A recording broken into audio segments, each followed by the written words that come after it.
Tunataka usalama tumeni. Lazima alikuwa mmoja.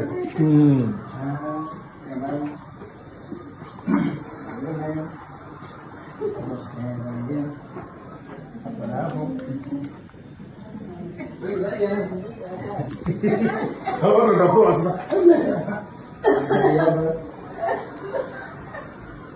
Kwanza kama yupo tayari tuchukue tayari.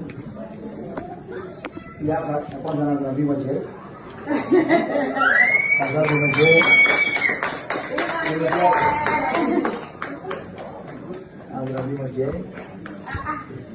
Makofi kwa mmoja ndio bwana. Sasa vipaje kwa piga makofi pale.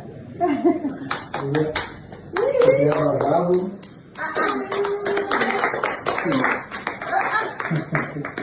nakuza mama bibi na pesa za dhahabu.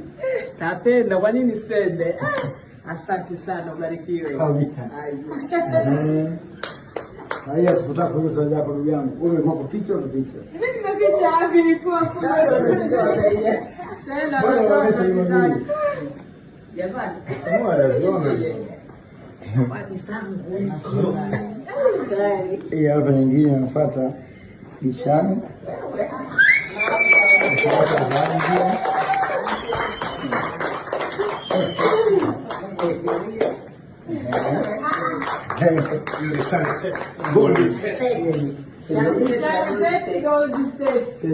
Zote dhahabu azipunguzwa ni 14 au 15 kila moja.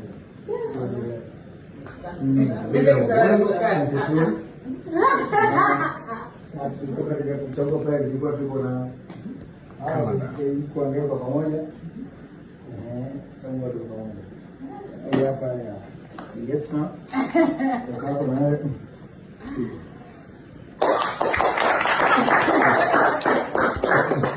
Asante sana. Basi kutoka Dubai. Hicho ni kidogo changu. Kikubwa sana. Kikubwa sana. Kiasi tuendelee kuniombea kupata riziki zaidi. Lakini wakati niko Dubai naongea na mama nikamwambia nikirudi ongeza mbele bishani zawadi.